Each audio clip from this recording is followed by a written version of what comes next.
Hello, good morning, friends. So, in this lecture, we discuss biodiversity conservation. This is the last topic of this chapter. So, a question that can be very obvious for any person: why we should conserve biodiversity? What is the need of the biodiversity? Right? So, this question can be answered by the ecologist as well as the other biologist, and here we try to discuss why we should conserve the biodiversity, what is the reason behind that. So here many reasons come up why we should conserve the biodiversity. So some of them are obvious and some of them are not so obvious. कुछ simply आपको पता चल जाएगा कि हाँ हमको रखना चाहिए, कुछ पता चलेगा कि नहीं ये आप कैसे बोल रहे हो मुझे समझ में नहीं आ रहा है, क्यों करना चाहिए. This is not obvious, right? But दोनों चाहे ऑब्वियस हो या नॉट ऑब्वियस हो, बोथ आर इक्वली इंपॉर्टेंट, दोनों अपने आप में इंपॉर्टेंट है, राइट? तो इसी को समझने के लिए we divided the regions into the three different groups, three different categories, right? तीन अलग अलग कैटेगरी में हम इसको डिवाइड कर देते हैं कि क्यों हमारे लिए बायोडाइवर्सिटी का कंजर्वेशन जरूरी है. One is called narrow utilitarian, first number. Second is called broadly utilitarian and third is ethical, right? तीन अलग अलग कारण हम यहाँ पे डिस्कस करते हैं तो हमको समझ में आएगी. फर्स्ट है यहाँ पे narrow utilitarian. So the arguments which we are giving many a times for the conservation of the biodiversity, that many times we are getting direct benefit from the ecosystem or the nature, like food we are getting, right? Cereals we are getting, pulses, fruits, right? हमको पता चल रहा है कि yes हमको nature दे रहा है, यदि हम इसको हार्म पहुंचाए तो मुश्किल हो जाएगी. Firewood, fibres, construction materials, industrial products, है ना, ये सब के सब मेडिसिनल इंपॉर्टेंस, काफ़ी सारे मेडिसिनल प्रोडक्ट्स हैं जिसकी इंपॉर्टेंस है, वो सभी के सभी हमको अपने रिच बायोडाइवर्सिटी होने की वजह से मिलती है. ओके, जैसे इंडस्ट्रियल प्रोडक्ट की बात करें तो tannins, lubricants, dyes, resins, perfumes, ये हमको वेल अवेयर हैं, तो हमको लगता है हाँ हमारे लिए जरूरी है. So these are the obvious actually, तो इसको हमने नैरो यूटिलिटेरियन में रखा. कुछ डेटा है यहाँ पे, बहुत बहुत इंपॉर्टेंट डेटा है. कह रहा है कि more than 25% of the drugs currently sold in the market are derived from the plant. कितने? 25% ऑफ द ड्रग सी जो मार्केट में बिक रहे हैं वो कहाँ से निकलते हैं? प्लांट से निकलते हैं. हमारे लिए इंपॉर्टेंट है. 25,000 species of the plant contribute to the traditional medicinal usage. जो जैसे तुलसी, अश्वगंधा, चलो आयुर्वेदिक नॉलेज जिसको नहीं भी है वो भी आप देखते हुए गांव में कि ये तुलसी खा लो ये सही हो जाएगा, अड़ूसी खा लो ये सही हो जाएगा, isn't it? तो कह रहा है कि 25,000 स्पीसीज ऐसे ट्रेडिशनल मेडिसिनल प्लांट्स हैं, राइट, जो थ्रू आउट वर्ल्ड में पाए जाते हैं और अलग अलग तरह से इसको यूज करते हैं population, human population and other population also, right.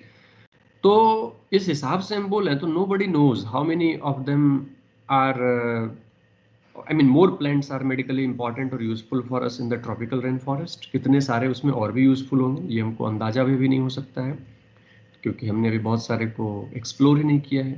Those plants are waiting to explore in the rainforest, tropical rainforest. That's why we should conserve the biodiversity. हमको बचा के रखना चाहिए, right.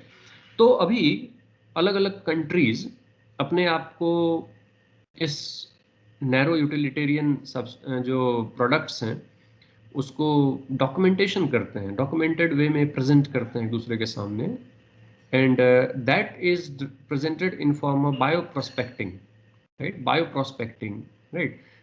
Some country says I am having very huge bio prospecting, right. मतलब क्या है कि उसके पास काफ़ी सारे ऐसे रिच बायोडाइवर्सिटीज हैं जहाँ पे they can expect the enormous amount of the narrow utilitarian substances they can obtain. तो बायोप्रोस्पेक्टिंग का मतलब क्या हुआ?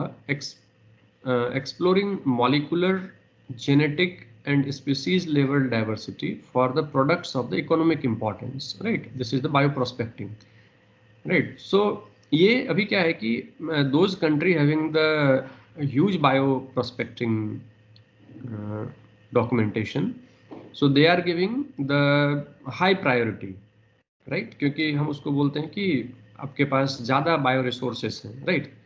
So many different kind of enormous, I mean many different kind of benefits has been given worldwide to them, so that they awaken their people to conserve the bioresources and biodiversity, so that they get good rank in the bioprospecting, right? So this is a narrow utilitarian. Others may be categorized into the broad utilitarian, and this argument says that the biodiversity plays a major role in many ecosystem and services that nature provides us, and these are many a times has not been seen actually, हमको दिखता नहीं है, right? या हमने उसको कभी observe करने की कोशिश नहीं करी है, समझने की कोशिश नहीं करी है। जैसे एक एग्जांपल में यहाँ पे दिया हुआ बुक में कि 20% of the oxygen they are coming out from the earth's atmosphere from the Amazon rain forest. हमको ये पता नहीं है एक्चुअली अमेज़न रेन फॉरेस्ट इतना ज़्यादा ऑक्सीजन निकालता है, हम पढ़े अभी डेटा पढ़े तो ध्यान आया। तो इसी तरह हमको अननोइंगली है, हमको पता नहीं है, तो ऐसे भी समझाना है पर्सन को कि बहुत सारे ऐसे जो हमको पता नहीं चलता है ऑक्सीजन फ्री ऑफ कॉस्ट दे रहा है। यदि हम इस 20% ऑक्सीजन की कीमत लगाएं तो बहुत बहुत ज़्यादा ये महंगा होगा। आई मीन कोई प्राइस टैग एज सच आप इस पर नहीं लगा सकते, और नेचर हमको फ्री में दे रहा है, तो हमको क्या करना चाहिए, नेचर को भी संभाल कर रखना चाहिए, राइट? ओके। उसके अलावा देखो पॉलिनेशन होता है जिससे कि फूड हम finally we get the grains, we get the fruits, right? Pollination का प्रोडक्ट है ये। और पॉलिनेशन कौन करते हैं, तो इंसेक्ट करते हैं, विंड से होती है, अलग अलग एजेंट्स हैं। हम ह्यूमन ऐसा नहीं कि पॉलिनेशन 1 by 1 करवाते हैं या मशीन बनाए हैं पॉलिनेशन के लिए, and this is totally free of cost. This services provides to us by free of cost by the nature. So we should respect the bees, bumblebees, birds, जो हमको बहुत बार पता नहीं चलता है कि क्या करते हैं, राइट? लेकिन वो हमारे लिए बहुत बहुत इंपॉर्टेंट रोल प्ले करते हैं। तो these are kept into the broadly prospecting, I mean जो ब्रॉडली यूटिलिटेरियन में इसको रखा, राइट? जिसका कि कॉस्ट हम लगा ही नहीं सकते हैं। This is I mean without any price tag, right? इसके अलावा देखो बहुत बार हम एस्थेटिक प्लेजर, जैसे आप वॉक कर रहे हो जंगल के बीच में, बहुत पेड़ पौधे बड़े बड़े हैं, तो we feel something very good actually, तो एस्थेटिक प्लेजर मिलता है। Watching the spring flowers, aesthetic pleasure, ये सभी क्या है, एक ऐसी चीज है जिस पर प्राइस टैग नहीं लगा सकते हो। Waking up the Bulbul song in the morning, है ना, ये सभी की कोई कीमत ही नहीं है। So these are the things which are kept into the broadly utilitarian, जिसको हम पता, आई मीन हमें बहुत बार पता नहीं चलता है, लेकिन वो हमारे लिए बहुत बहुत इंपॉर्टेंट है। That's why we should conserve the biodiversity. And third is the ethical. Ethical क्या है कि हमारी कुछ ऐसी ड्यूटीज है, right? Or moral duties are that we should do something for the millions of plant and animals, microbes also on this planet. इस planet पे millions of plant and animals, microbes हैं, उसके लिए हमें भी कुछ contribute करना चाहिए। They are contributing to us, all plants, animals, microbes, they are contributing many more things for us, so we should also contribute for them. और वो कैसे कर सकते contribute? तो बायो रिसोर्सेज को बचा के, कंजर्व करके अपने planet पे, right? Philosophically or spiritually, we need to realize that every species has intrinsic value. सबकी अपनी value है, even if may not be of current or any economic value to us. फिर भी उसकी अपनी importance इस nature में, right? So we have a moral duty to care for their well-being and pass on our biological legacy in good order to the future generation. तो हमको conserve करके रखना चाहिए और नेक्स्ट जनरेशन को हमको इसको देना चाहिए, right? So this comes into the ethical argument. ये एथिकल आर्ग्यूमेंट है बायो रिसोर्स कंजर्वेशन के लिए, right?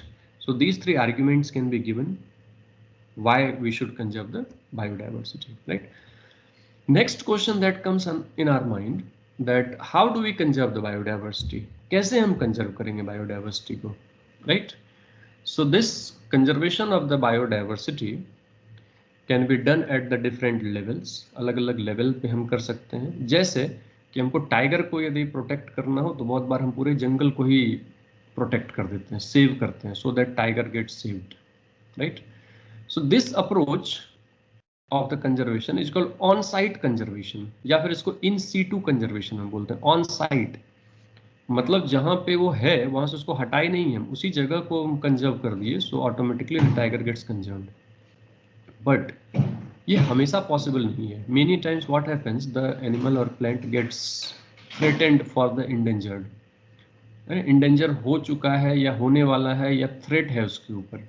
तो ऐसे एनिमल और प्लांट को यदि आप उसके नेचुरल साइट में ऑन साइट यदि ग्रो करते हो तो बहुत बड़ा रिस्क होता है एक्सटिंक्शन का उसके साथ, right? They are having very high risk of extinction in the wild condition, right? तो हम क्या करते हैं, वहां से उसको वाइल्ड कंडीशन से निकाल के ऑफ द साइट, जैसे जू में, म्यूजियम में, म्यूजियम तो नहीं कहें, जू में, बोटेनिकल गार्डन में, राइट? वहां पे उसको हम केयर करते हैं और उसको हम कंजर्व करते हैं. सो this is called ex-situ, of the site, right? जैसे आप जू में यदि टाइगर को रिजर्व कर रहे हो, that is called ex-situ conservation. तो in situ and ex situ, ये दो को हम आगे लेके चलेंगे, राइट? तो पहले हम इन सीटू की बात करें, इन सीटू कंजर्वेशन. तो इन सीटू कंजर्वेशन कहाँ पे होगी? जहाँ पे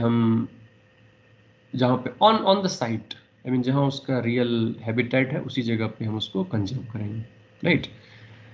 सो हियर मेनी मोर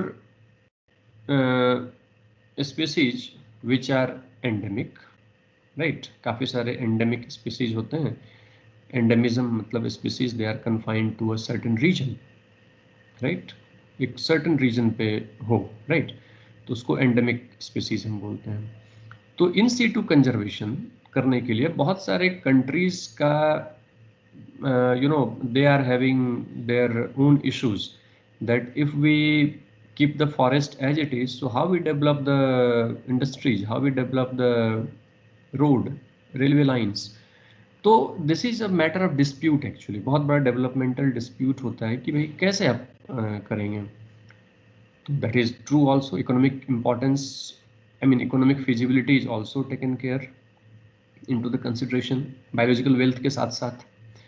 तो हियर द कंजर्वेशनिस्ट और जो इन्वायरमेंटल बायोलॉजिस्ट हैं, कंजर्वेशनिस्ट हैं, सो conservationist they put some idea for the protection of the biodiversity, and they recognize many hot spots. Conservationists ने क्या किया?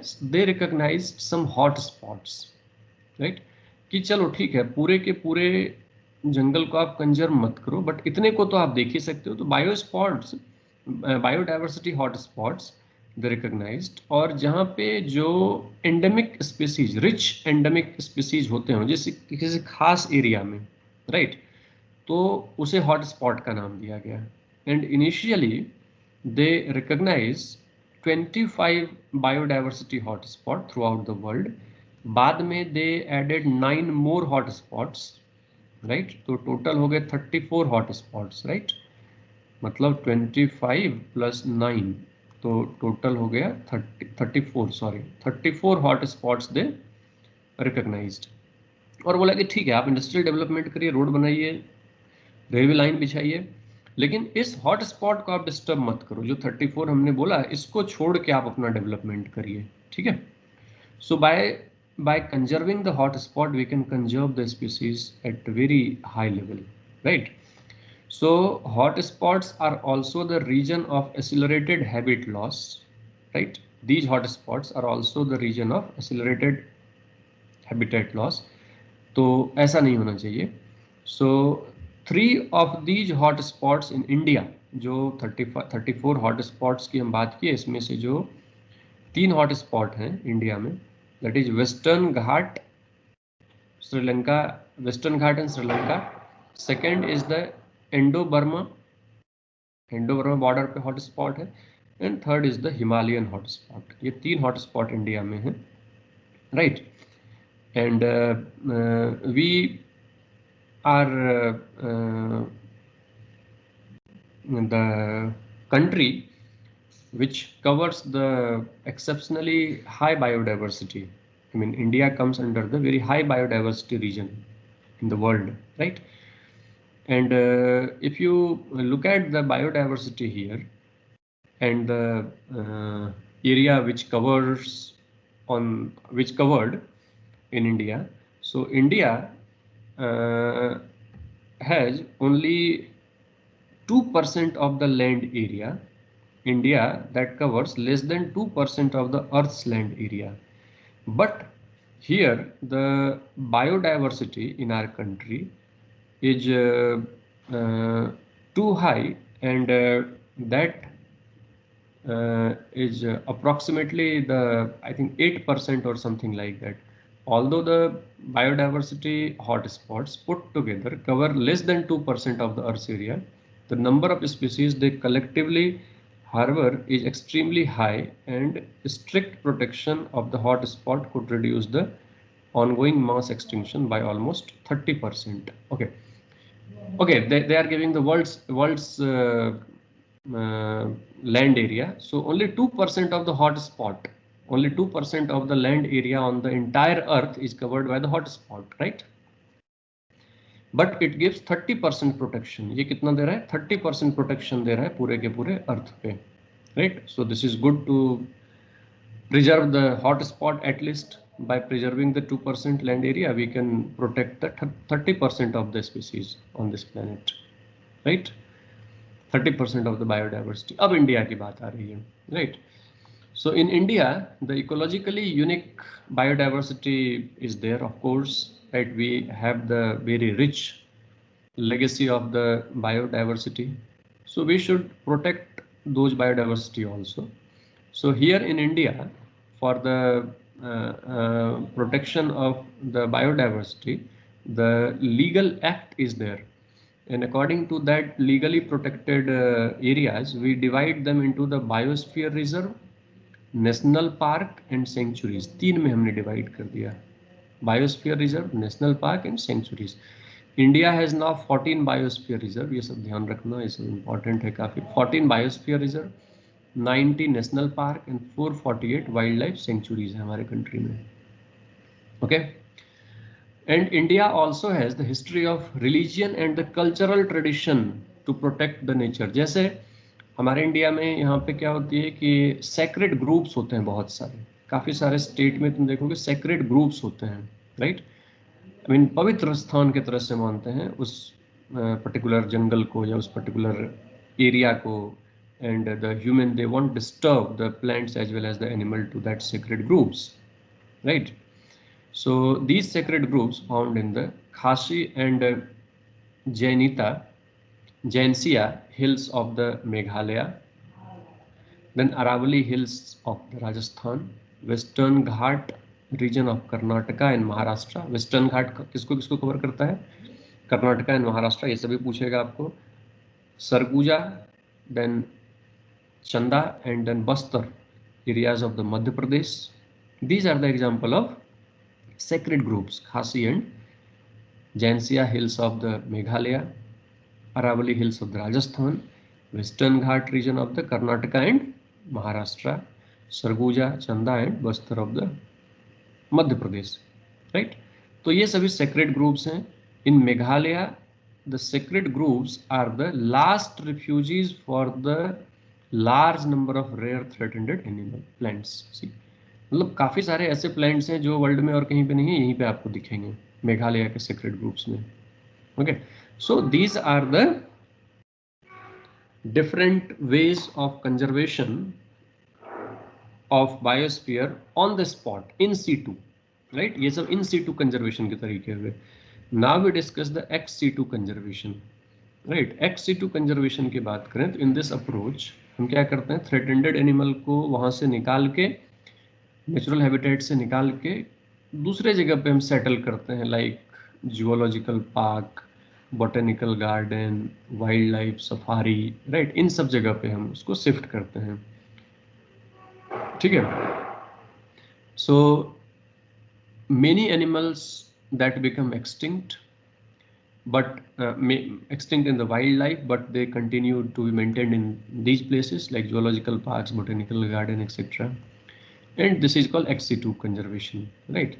So अब ex situ conservation in recent days, ex situ conservation has advanced, बहुत advance हो चुका है, beyond keeping the threatened species. पहले तो जस्ट उसमें रखते थे लाके, अब ऐसा नहीं है, अब तो रखते तो हैं ही, रखने के अलावा अब क्या करते हैं हम कि उसके स्पर्म को, ओवम को, गैमेट को, पॉलन को हम प्रिजर्व भी कर लेते हैं, और उसको प्रिजर्व हम लिक्विड नाइट्रोजन में कर सकते हैं। For long time preservation can be done in liquid nitrogen, right. Liquid nitrogen की टेम्परेचर -196 डिग्री सेंटीग्रेड होती है, और इसमें आज के डेट में हम उसमें प्रिजर्व कर सकते हैं उसको for the long time, and as and when required fertilisation can be done into the in vitro.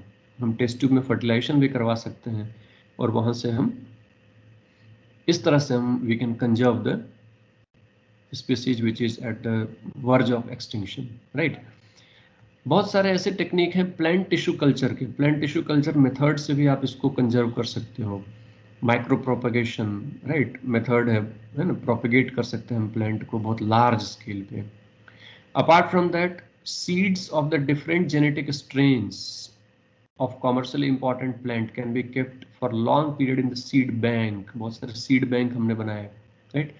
Even DNA भी आइसोलेट करके रखते हैं, that is called genomic library, right. ये सब आज के डेट में अलग अलग तरीके हैं, and these are the ex situ conservation ways, right. On the spot के बाहर, I mean off the spot हम इसको कंजर्व करते हैं, all right. So apart from that, ये सब तो प्रयास हम करते ही हैं। Apart from that, to conserve the biodiversity, the different countries, they come together beyond their political issues, right। अलग अलग countries आपस में इकट्ठा होते हैं, and they are collectively trying to preserve the biosphere or the biodiversity of the earth।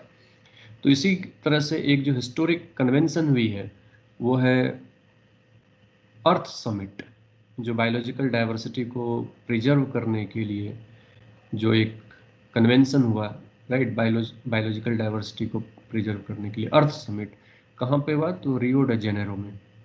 Earth summit रियो ड Janeiro में 1992 में हुई। ये सब ईयर याद रखना, प्लेस याद रखना, पूछेगा, राइट। 1992 में रियो ड जेनेरो में हुआ, and here all countries they took the appropriate measures. They have taken the place that we should take the appropriate measures to conserve the biosphere, and sustainable utilization of its benefit will be there, right। कि हम सही तरीके से use करेंगे, right. 1992 में अर्थ summit हुआ पूरे world का, रियो ड जेनेरो में। उसके बाद एक दूसरा समिट हुआ in 2002, that is the World Summit on the Sustainable Development। World summit on the sustainable development, ये 2002 में हुई, राइट। कहाँ पे? तो जोहानसबर्ग में हुआ। ये जोहानसबर्ग में हुआ, साउथ अफ्रीका में, right. And 190 countries throughout the world, they placed their commitment to achieve by 2010 that significant reduction in the current rate of biodiversity loss at the global and the regional levels would be there। ये हम अपने regional level पे, हम state level पे, country level पे biodiversity को 2010 तक बहुत कम कर देंगे, बायोडाइवर्सिटी लॉस को, right. We reduce the biodiversity loss to significant level by 2010। So this is the pledge of the world summit on the sustainable development in 2002 at Johannesburg, South Africa, है ना। 2002 में हुआ, 2010 का वो लोग टारगेट लेके चले थे, and it was achieved also, okay. So that's it in the today's lecture. If you have any question, you can drop your message into the chat box. Thank you very much.